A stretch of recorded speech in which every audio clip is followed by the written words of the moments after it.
For the love of Chicago, my name is Tom Barnes in the far south side community area known as Morgan Park. You're looking at one of 3 metro stops.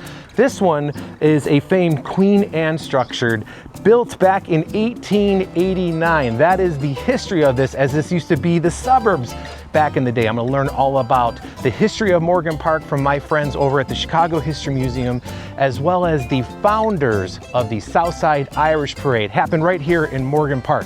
Let's jump over to the Chicago History Museum to learn a little more. Well, Morgan Park is in the far south side of Chicago, starting at 107th Street and basically extending south to the city's southern boundary. And I believe going from similar boundaries, right, from western east to Vincennes and Beverly. Mm-hmm. So it borders Beverly and it borders Washington Heights. So it's fair to say that Morgan Park had plenty of names in its history before they finally landed on Morgan Park. There's a sinister name that it was known for at one time and a bunch of others. Paul Durica explains.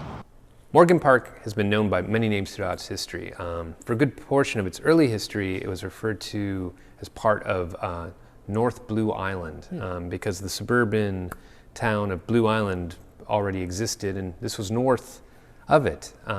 But there was also a section of Morgan Park that had a slightly more sort of sinister name, or at least a spookier name, and that was an area along the base of the Blue Island Ridge that formed of a ravine that was kind of densely covered by vegetation and partially forested, and it was known as Horse Thief Hollow. And that's because in the early decades of the 19th century, as the first European settlers are arriving, some of them were, not the most trustworthy of fellows, and they were actually stealing horses from farmers living in the area, from people traveling along the very, very old Vincennes Trail on their way from Indiana up to what is today Chicago. And the Hollow was a perfect place to kind of hide their stolen goods. That name survives today in a brewery that's located a little bit north in the Beverly community.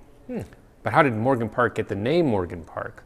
Well, by the late 1860s, you've got different railroad lines, in particular the Rock Island Line and the Panhandle Line running through the area, and you've got real estate speculation that's actually tied to the railroads themselves. In fact, you've got people who work for both the Rock Island Line and for something known as the Blue Island Land and Building Company. They decided to create a subdivision around what is today's Washington Heights community area, and then they create one that's a little bit farther south that becomes Morgan Park. One of the people involved in this is a gentleman who's a descendant of Thomas Morgan, and Thomas Morgan arrived in the area back in the mid-1840s. He was a farmer. He owned a huge swath of real estate extending from about 91st Street down to 119th Street, and the community is named in his memory. Morgan Park is a fascinating community area of Chicago, and when it was developed in the 1800s, they really wanted to separate themselves from city culture. Paul explains. The Morgan Park wanted to set itself apart from the growing city of Chicago by adopting a village-like character. This was a place where more affluent residents from Chicago could come and build large country estates. But that wasn't going to be the only thing that Morgan Park could offer. It also wanted to establish itself as a center for education. So going all the way back to 1873, you had educational institutions there, including one known as the Mount Vernon Military Academy, which today we know as the Morgan Park Academy. It's survived all the way up to this time as a very exclusive preparatory school. You also had a women's college there in the 1870s, and then eventually you got the Baptist Theological Union to move to the community. And this sort of set the stage for perhaps what would have been one of the biggest developments in the history of Morgan Park, which would have been if the University of Chicago had decided to open there.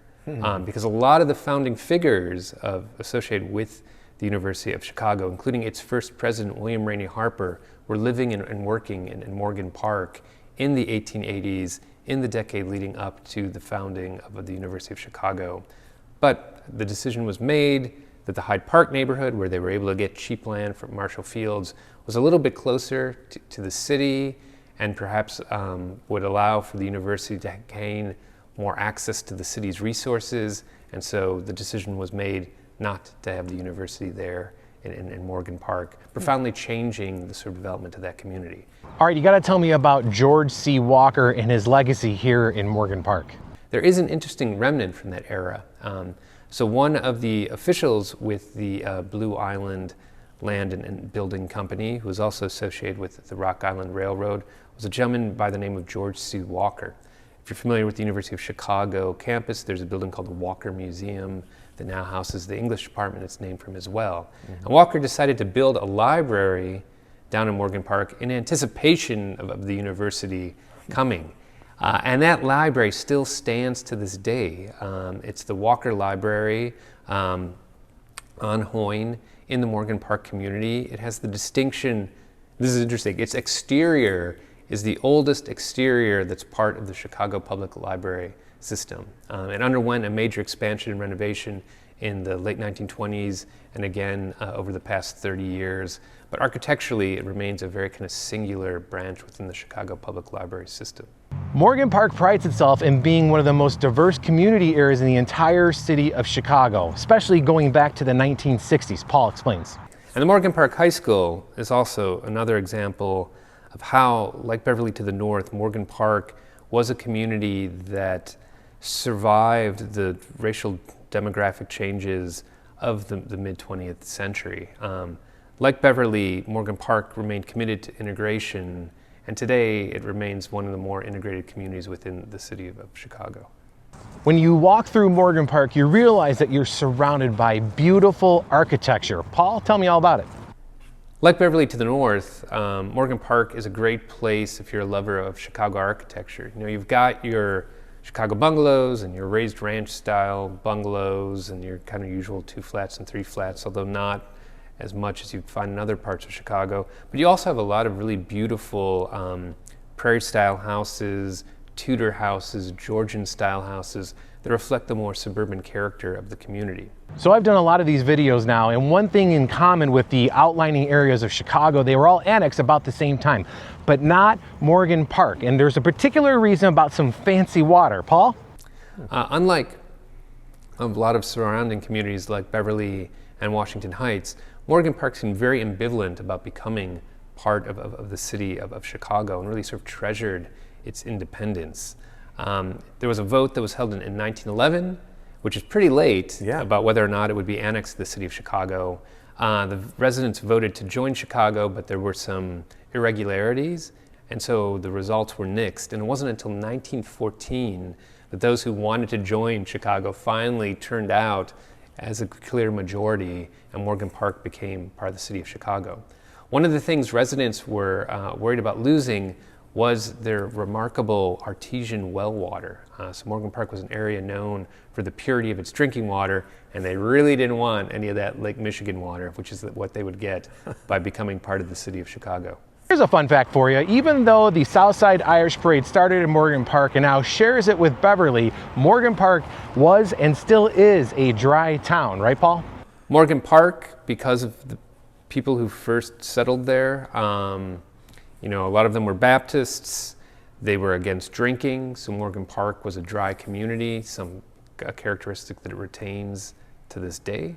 All right, so let's end the debate. Paul Durica, tell me, the Southside Irish Parade started in Morgan Park, right?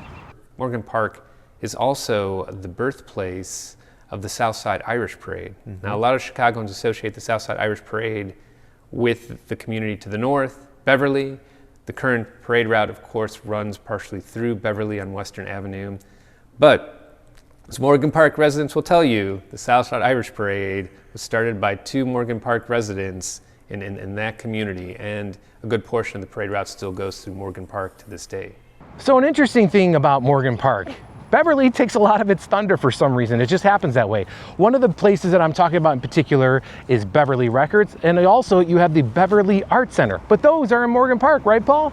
I mean, Morgan Park and Beverly are so closely intertwined that in some ways it's hard to kind of like determine where one begins and the other ends. And you'll find that even in major institutions like the Beverly Arts Center, which is actually located technically in Morgan Park, or Beverly Records as well. So, you know, but it's also like so many other neighborhoods in Chicago where they began to kind of expand in different ways. And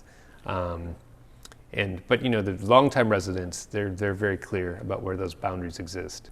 Any fun other facts? Yeah, I've got a couple more. So notable residents include people like Peter Cetera from the band Chicago.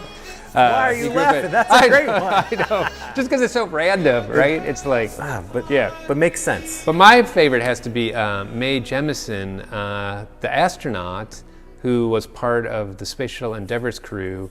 First black woman to go to space, accomplished scientist. But the thing that I love about her the most is that she also was a character on Star Trek: The Next Generation.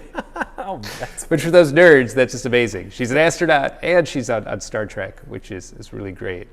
This is the famed Longwood Avenue here in Morgan Park. You see the houses up on the ridge there, and you see this particular house with this flag. A Mr. Paul Harris used to live there. Paul Durica, tell me all about this.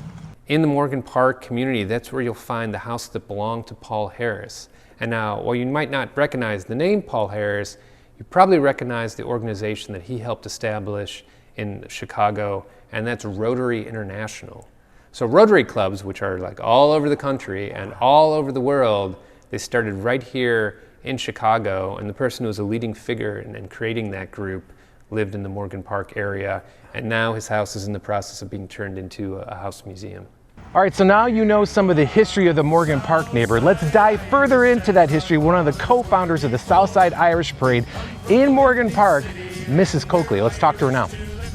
Look at this Southside Chicago history. I'm here with Marianne Coakley, who pushed this very buggy years ago at the first ever Southside Chicago St. Patrick's Day Parade. How are you? I'm good. I'm very good. How are you doing? Nice day today. It is. It's a beautiful day. It reminds us why we live here weather, I like to call it. That's right. Something to look forward to. And hopefully this will be the weather for the St. Patrick's Day Parade for the south side of Chicago. And tell me a little bit about where we are, because it's very significant that we're on the block here, because this is where it all started, right? This is where it all started, right about here. And this has been updated since the original buggy, only that a nice guy in the neighborhood named Don Mitchell created this box, a wooden box to put on here, because prior to that it was a cardboard box. Now if it rained the day of the parade, we were in trouble, because we had a bunch of ragamuffin on top of the buggy. But now he made that great top, and he put the holes in there for the flags. And so on March 17th, 1979, we went to the corner turn, went down Tallman, and then up this block again, and we did that twice. And then Mary and George Hendry and my husband and I, my husband Pat and I, then started thinking, well, really, I don't know if we ever thought this was going to happen again, but it did. And then we got together for years after that, and on the day of the first parade, the kids went to Mary and George's house and had Twinkies and Kool-Aid, and then the next year it went around Kennedy Park. Oh. And that was on the streets of 113th, and then down Campbell and up Maplewood, just that little spot from 112th to 113th, and then back to the Beverly Bank parking lot. We had Terry McEldowney was there singing, and we had dancers. It was very nice. Now, if you've been to the Southside Irish Parade, you know that it happens rain or shine or anything in between, except only for a small amount of time where they stopped the parade for a few years. But now it's got its groove back, right, Mrs. Coakley? Yes, it does. You know, there was a time when it was out of commission for maybe 2 years, because things got a little crazy around here with some people with taking too much of the drink. And so the parade took a little rest for 2 years, and then after that, it's come back, and just a tremendous job by the committee, by the security people, that we keep the troublemakers away, and it's worked out. The parade is back to the way it was in the 80s. It's very nice. All right, Marianne, I gotta ask, how did this parade start? It was actually the blizzard of '79 on a Saturday night in January of '79. George Hendry said, hey, why don't we have a parade? Let's have a parade like we had over on, in Little Flower and Sabina's. And we said, George, I don't know if that's possible. So that was like January 7th. And I think the next weekend he had all these little kids. They're very tiny kids. The oldest was 9. down in his basement explaining it and telling him about a parade and heritage and all this. And 3 or 4 weeks later, here comes the parade. That was it. The kids made signs, bring back St. Pat. And then we were dubbed the wee folks of Washington-on-Tallman. As it says right there. Yes, it does, right here. And this is where it started, right here on this street. Oh, not on the street, on the sidewalk. On the sidewalk, I Yeah. should say. So I'm going to swing the camera around a little bit to show the sidewalk. So this is where everybody was lined up for Yep. the first ever parade, huh? Yes, sir, that was it. And then down we went. Down this to And this it was court. a rainy day. Rainy day. Rainy, cold. And we put the little invitations in everyone's mailbox. So people came out on their porches and they had a little American flags, little Irish flags. They're waving them. You know, they thought it was real cute. They liked it. You even have a banner of like welcoming people to the South Side with your husband's name on it, George's name on it. Right, yes. Years ago, this was a fundraiser for the parade, and you could order a banner, like most people would order a banner in memory of someone who had passed away, or maybe it's just for their family. And those banners hung on Western Avenue. They've been downsized a little bit now, but that was the original one. And they said, "Welcome to the South Side." And on our banner, we said something like, "Thanks to the founders, George Hendry and Pat Coakley." Yeah. And if you could walk me through a little bit of why the certain decorations on this this buggy, as you call it. I know you had the sign here we just talked about, and obviously the founders of the Great Parade is self-explanatory. But what's going on up here with the flags? Oh, these a fella gave these to us maybe the second year after the parade. Actually, we did around Kennedy Park. Third year we went on Western Avenue, and right after Kennedy, this man gave us these. And these are the county flags of Ireland, and you've got them in Gaelic and in English. Okay. They're pretty well beat up. Yeah, and poor little things. Sometimes on the parade route, kids are trying to either steal them or buy them. Can I buy a flag? No, they're not for sale. And a few of them, well, you could see they're kind of, well, they're definite. You know, when you get caught in the rain, and you're next to a red flag, this is what happens to you. Yeah, they've seen a few parades, They have right? seen a lot of parades, I think since 81. So here I am walking through the original route that is the Southside Irish Parade. And Marianne, what neighborhood is the Southside Parade's home? Tell us. Morgan Park. Morgan Park. Morgan Park. Morgan Park. What? Yeah, Morgan Park. This is Morgan Park. Proper. Proper. this is where it started, right here on 109th and Washington. Right there. Yes, sir. There's been debate. That's why I want to make sure I clear up the debate, and I figured I'd just go right to the source, who Okay. started the parade with your family, and This get is that. Morgan Park. So the parade, much bigger than the original parade that went down this street here. It goes from 103rd to 115th Street. And I asked Marianne, what does it mean to her today to see the parade so big? I never expected anything like this. I mean, when George said, well, now we'll go up to Kennedy Park. And I thought, what? I didn't know how could we ever do this? I had a little steno book where people who wanted to be in it, we gave them little numbers, and I wrote, you know, who it was the Campbell Soup Kids. That was a group from 111th and Campbell, and the moms dressed the kids up like those little Campbell Soup people with the white hats on them. All kinds of neighborhood groups. The Seeley Hoyne Marching Band, that was a gal who actually, she was a cousin of my husband. She put together all these little kids with kazoos. And that was the Seeley Hoyne Marching Band. Very good. She did a great job. So it was all like neighborhood stuff. So here we are almost 50 years later, and the parade's still going strong. What does it mean to you now to see this parade still thriving in 2026? I look and I go, I just can't believe this. I mean, there was a time when I couldn't imagine the Kennedy Park thing, and now look at this. And bands, big bands. Now we got Maris, Brother Rice, Leo, just bands from all over, high school bands. It's a big deal. That was the thing that George Hendry was very much about. He said you can't have a parade without a lot of bands. So that buildup was slow. I think the first one we ever got was St. Rita, and then Maris came in, and then that was back maybe in 81 or 82. But that was his big deal. And I think now there's now there's a lot of bands. They come from everywhere. There's bagpipers that come from far away. Yeah, it's very cool with the music and everything. Marianne, you got to tell me, what's your favorite part about this parade? Well, I'm very happy that my two boys are super involved in it. And that makes me very happy, and I do like that a lot.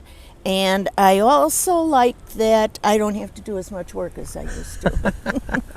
This is my main job, putting this baby together. So that Southside Irish Parade buggy only gets used once a year. Where is it at the rest of the year?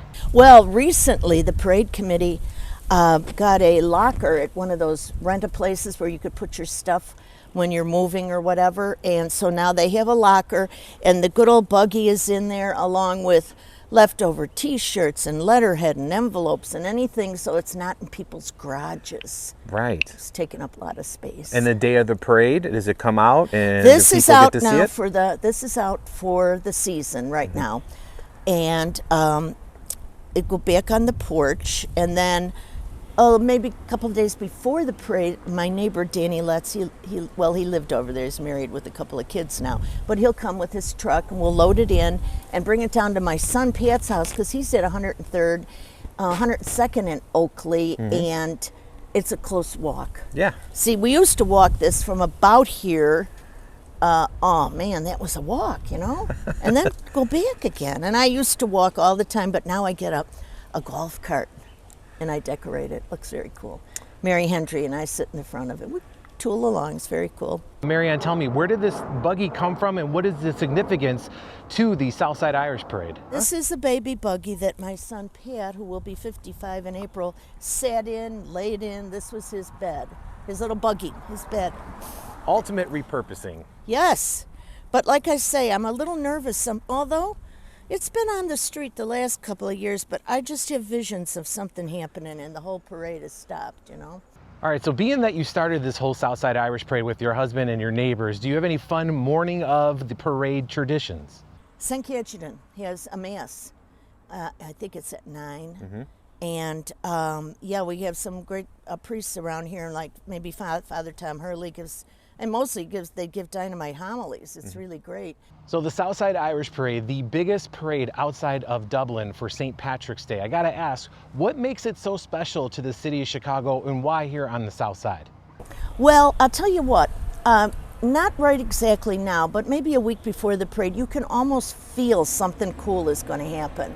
First of all, there's going to be tons of green. People decorate the houses like crazy, and there's a nice feeling. And what happens the day of the parade, many people who may have moved away or relatives who are not here, they come back. There are house parties everywhere, big house parties. Some people get permits and block the street off for a block party. Of course, weather dependent, of course. Of course. But that I think is a big thing. It draws people back to the neighborhood. Yeah, and people, you know, invite people, like, you know, a lot of times a lot of college kids will come home. They'll bring 3 or 4 friends with them, and some of these kids can't believe what they're seeing. All right, that is for Love of Chicago here in the Morgan Park neighborhood on the footprint of the original route of the Southside Irish Parade. Thomas.Barnes@cbs.com. If you have a Love of Chicago story you want to share with me, head over there to the website at cbschicago.com or our YouTube channel. Thanks for watching, everybody. We'll see you later.